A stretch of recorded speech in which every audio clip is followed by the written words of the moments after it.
Welcome back to Squawk on the Street, by the way. President Trump did make headlines. That was late yesterday after firing both of the Democrats on the Federal Trade Commission.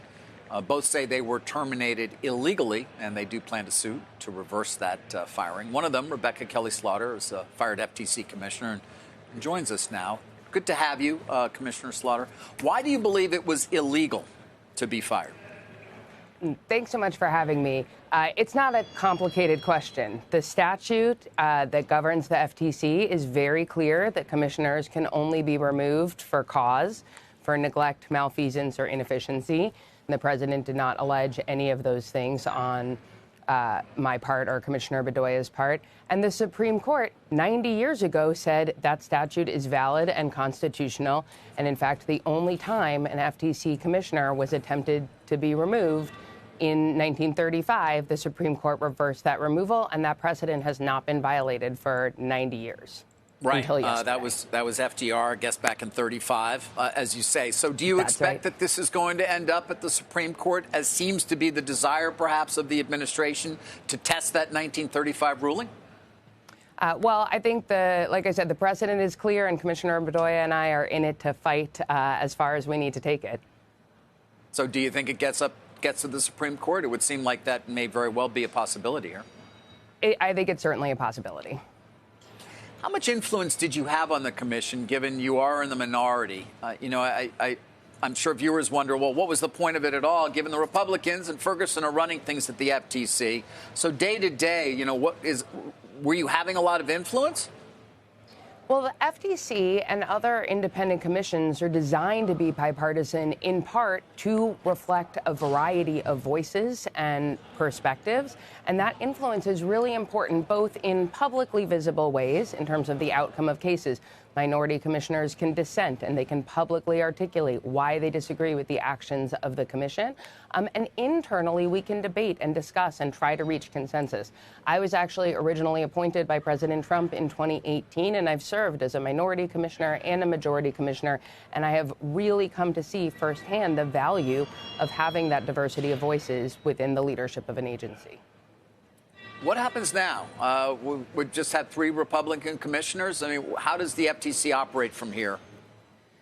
It's a really good question. And because this is so unprecedented, there are a lot of things we don't know. We don't know what will happen in, for example, a case in which we have sued.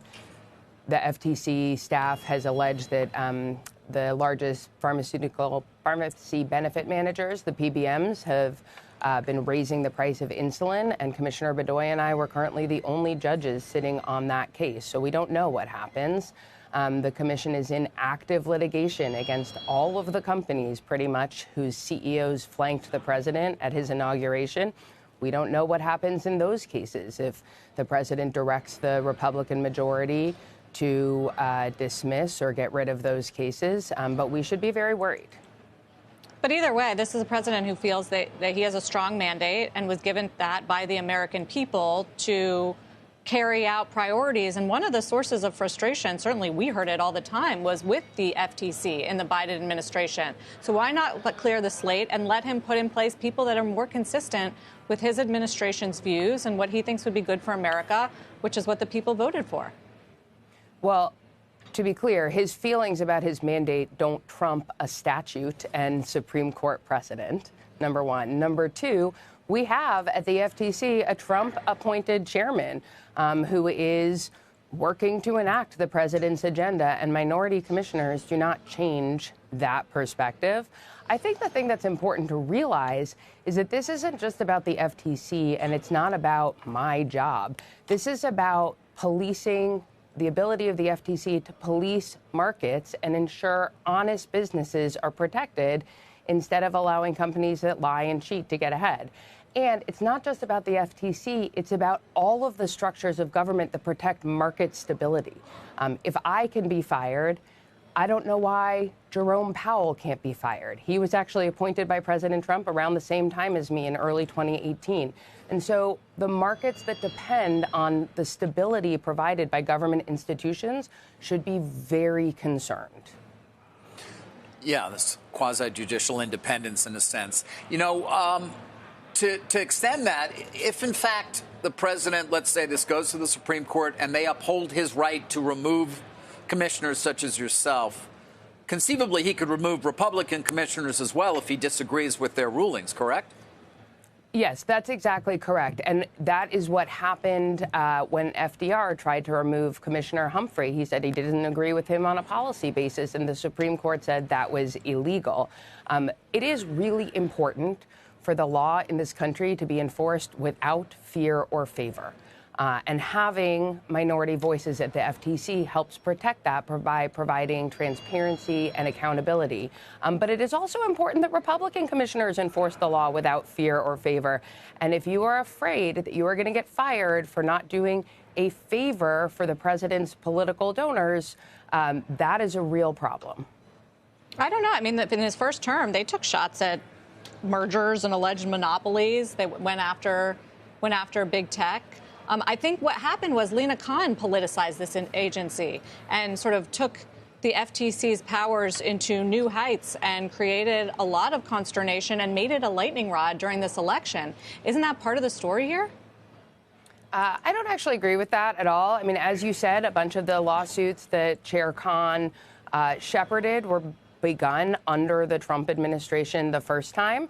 And I think that the work that the FTC has been doing to protect ordinary Americans and honest businesses is actually incredibly important. It might make some of the corporate lawbreakers who coddle the president unhappy, but that does not mean it is bad for markets, and it does not mean it is bad for ordinary Americans. What are your expectations then for the FTC from here, I guess, with the two Democratic commissioners no longer a part of it? But, Mr. Ferguson has indicated they're going to be fairly active. I'm just curious as to sort of what you've seen in the brief time that you've been operating together and what your expectations are in terms of how they're going to be looking at things. It's really hard to know. What we've seen over the last 2 months is just pure chaos throughout the government. There have been some things that Chair Ferguson has done that I have agreed with, like keeping the merger guidelines that were instituted during the last administration. And there was a unanimous vote just 2 weeks ago to challenge a merger of two medical device companies. So maybe there are those things, but there has also just been chaos, anguish, anxiety, uncertainty that the FTC has not escaped as it has pervaded throughout the government. And what do you do now? Other than suing, what do you actually do? Well, I'm going to keep talking to people to make sure that folks understand the consequences of this illegal attempt to fire us. I'm going to spend a lot of time with my kids, who are pretty excellent. Well, I was actually at my daughter's elementary school when this happened yesterday, and that's actually a really important place to be. That certainly is. See, there's one good thing. All right, well, we'll be watching it closely, of course, as it works its way through the courts. Commissioner Slaughter, thank you for taking the time. Appreciate it. Thanks for having me.